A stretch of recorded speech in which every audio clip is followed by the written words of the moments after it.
Seandainya Rasulullah melihat sahabat punya hutang yang tidak bisa dilunasi, kira-kira apa yang dilakukan oleh Rasulullah gitu?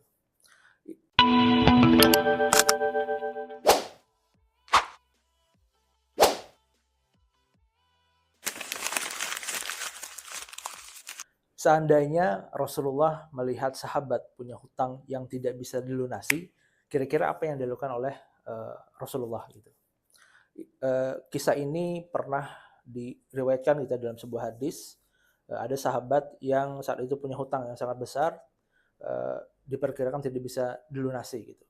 Nah, kira-kira apakah Rasulullah langsung melunasi hutang sahabat tersebut, ya, atau seperti apa gitu? Ada seorang sahabat saat itu sedang berada di masjid, ya, di luar jam sholat gitu ya. Sahabat ini bernama Abu Umamah. Melihat kondisi itu, Rasulullah kemudian mendatangi sahabat tersebut gitu. Eh, Rasulullah bertanya, wahai Abu Umamah, kenapa kamu berada di masjid di luar jam sholat gitu?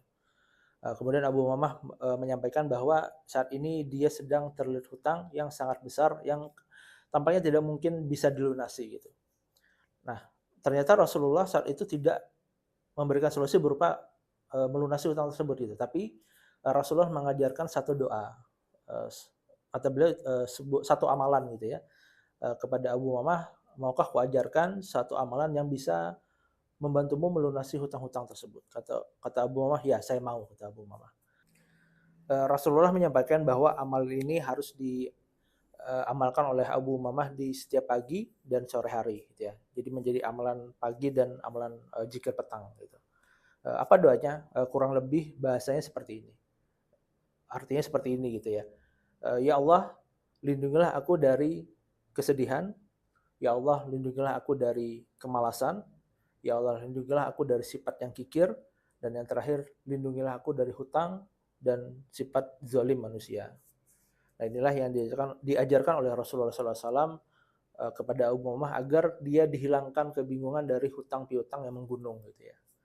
Dan setelah beberapa lama diamalkan oleh Abu Umamah, ternyata Abu Umamah menyampaikan bahwa setelah 3 minggu setelah diamalkan amalan dari Rasulullah ini, hutang piutangnya lunas gitu ya.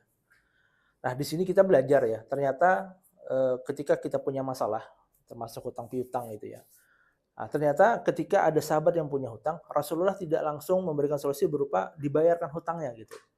Tapi Rasulullah memberikan solusi berupa diperbaiki dulu mentalnya. Ya, kita lihat tadi doa bebas hutang yang diajarkan oleh Rasulullah ada 4 gitu ya. Yang pertama dijauhkan dari kesedihan, yang kedua dijauhkan dari kemalasan, yang ketiga dijauhkan dari sifat kikir, dan yang terakhir baru dijauhkan dari hutang. Nah, meskipun judulnya doa bebas hutang, ternyata hutang baru diminta di permintaan keempat gitu, di terakhir. Nah, inilah Rasulullah mengajarkan bahwa kalau kita punya masalah, punya hutang piutang, bereskan dulu mentalnya gitu ya. Nah, apa sifat-sifat mental yang tidak baik bagi orang punya hutang? Yang pertama, orang punya hutang itu sedih. Ya, seperti Abu Mamah tadi gitu ya. Di luar jam sholat seharusnya dia berusaha, ya berikhtiar melunasi hutangnya, dia malah duduk di masjid gitu ya. Di luar jam sholat gitu. Harusnya dia produktif gitu di waktu itu. Ya. Ciri-ciri orang yang punya masalah itu sedih ya, putus asa. Yang kedua, malas ya. Seperti Abu Mamah tadi harusnya dia bekerja, berusaha, dia malah duduk gitu ya di luar jam sholat tadi. Jadi sifat kedua orang yang punya hutang yang menggunung yang tidak bisa dilunasi itu adalah malas ya. Aduh kayaknya hari ini tidak bisalah tidak bisa maksimal gitu bekerja atau berusaha gitu. Yang tidak kikir ya. Kebiasaan orang hutang piutang itu nolong dirinya saja belum mampu, masa menolong orang lain. Ya, mau nggak mau dia pelit lah, kikir gitu, segala macam. Nah, itu 3 sifat itu yang kata Rasulullah harus dihilangkan dulu kalau kita mau ditolong hutang, masalah hutang tadi. Ya dengan cara apa? Maka dengan ikhtiar diri sendiri tadi, doa amalan tadi jangan hanya dibaca saja tapi diamalkan. Makanya Rasulullah menyebut itu amalan, ya, amalannya. Jauhkanlah aku dari sifat sedih. Ya, Pak. Gimana caranya? Maka kita harus kebalikan ya kan, semangat, senang, jangan putus asa gitu ya. Apa selalu termotivasi. Ya, gimana caranya kita bisa selalu termotivasi, tidak sedih berlarut-larut dengan masalah hutang ini. Ya, karena kalau kita sedih, orang yang sedih, yang kalut, bingung itu kayak air sungai, keruh. Gitu. Solusinya nggak kelihatan. Maka kata Rasulullah, lawannya dari sedih adalah kita harus punya motivasi, ya. Yakin dengan pertolongan Allah, ya. Dan obatnya kesedihan itu apa? Istighfar, minta ampun dari dosa-dosa kita yang dulu, ya, dosa kecil, dosa besar. Yang kedua, dijauhkan dari sifat malas, ya. Malas ini tidak mau berikhtiar, tidak mau bergerak. Lawannya apa? Maka kita harus berusaha, bekerja. Kalau memang bekerja belum cukup, ya maka kita tambah dengan usaha sampingan, ya. Kalau satu usaha sampingan belum cukup, maka kita tambah dua usaha sampingan, ya. Jangan lupa ikhtiar juga harus dibarengi dengan doa, ya. Jadi jangan sampai kita sibuk ikhtiar, kewajiban terlalaikan, ya, seperti sholat dan yang lain-lain. Yang terakhir, maka dalam ikhtiar itu adalah tawakal. Tawakal artinya kita sudah berusaha maksimal, maka kita serahkan urusan akhirnya itu kepada Allah, gitu loh. Nah, itu sudah maksimal deh itu ikhtiar kita. Ya, maka kita harus bergerak. Ya, jangan sampai kita punya hutang piutang sembunyi di rumah gitu ya, dicari orang bilang saya nggak ada gitu.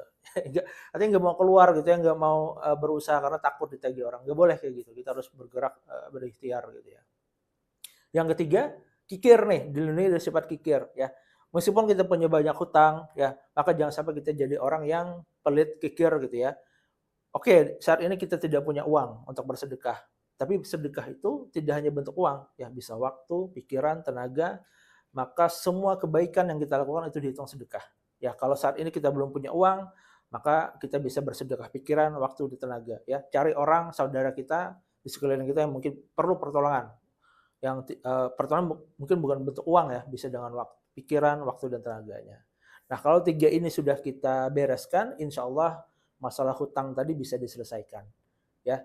Artinya kalau kita mau eh, mau fokus gitu ya, mau berikhtiar dan juga mau senang menolong orang lain, insya Allah Allah akan tolong kita dan mudahkan kita untuk melunasi hutang piutang kita. Nah, mungkin itu episode pertama kita di Apa Sih, ya. Apa Sih ini sebuah podcast yang fokus nanti membahas masalah ekonomi syariah, yang kita akan mengundang para narasumber yang berkompeten, ya. Semoga menjadi solusi bagi rekan-rekan yang punya masalah ekonomi, ya, masalah hutang piutang, masalah riba dan segala macam. Podcast ini insya Allah nanti menjadi wasilah bagi kita untuk menolong rekan-rekan kita yang punya masalah di bidang ekonomi, dan kita selesaikan dengan hukum-hukum syariah. Demikian itu pertemuan kita pertama, ya. Sampai jumpa lagi di pertemuan berikutnya. Assalamualaikum warahmatullahi wabarakatuh.